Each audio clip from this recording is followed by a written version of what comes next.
ആലത്തൂർ ഭാവന കലാസമിതിയുടെ 42ാം വാർഷികം വിവിധ പരിപാടികളോടെ ആഘോഷിച്ചു. ആലത്തൂർ പവിത്ര കല്യാണ മണ്ഡപത്തിൽ കെ.ഡി. പ്രസേനൻ എം.എൽ.എ. ഉദ്ഘാടനം നിർവഹിച്ചു.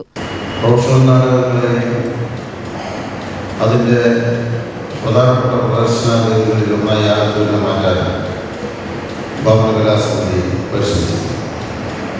അതുപോലെ തന്നെ മറ്റു പല സാംസ്കാരിക കൂട്ടായ്മകളും ഈ ആലത്തൂർ കേന്ദ്രീകരിച്ചുകൊണ്ട് നാടക സംഘങ്ങളെല്ലാം എത്തിക്കുമ്പോൾ അതിൻ്റെ യഥാർത്ഥ പ്രവർത്തകരായ ഭാവന കലാസമിതിയുടെ അന്നത്തെ പ്രവർത്തകർ നേതൃത്വം നൽകി. അങ്ങനെ ദീർഘകാലത്തെ പ്രവർത്തന പാരമ്പര്യമുള്ള ഒരു കലാസമിതിയാണ് ഭാവന കലാസമിതി.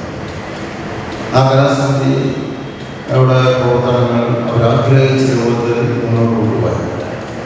ഇപ്പോൾ വിവിധ തരത്തിലുള്ള സഹായങ്ങളെ സംബന്ധിച്ച് ആവശ്യകതയെ സംബന്ധിച്ച് അധ്യക്ഷ പ്രസംഗത്തിൽ അമേരണ്ണൻ സൂചിപ്പിക്കുകയും അമേരണ്ണൻ്റെ നേതൃത്വത്തിലാണ് ഇപ്പോൾ ഈ കലാപ്രവർത്തനം കലാസമിതിയുടെ പ്രവർത്തനം ഏറെ നല്ല നിലയിൽ മുന്നോട്ട് പോയിക്കൊണ്ടിരിക്കുന്നു. പക്ഷേ ഇവിടെ ഒരു പ്രശ്നം, ഈ കലാസമിതിയുടെ ആദ്യഘട്ട വാർഷികങ്ങളിലെല്ലാം പങ്കെടുക്കുമ്പോഴും സമിതി പ്രസിഡന്റ് എൻ അമീർ അധ്യക്ഷത വഹിച്ചു. മുൻമന്ത്രി കെ.ഇ. ഇസ്മയിൽ മുഖ്യ അതിഥിയായി.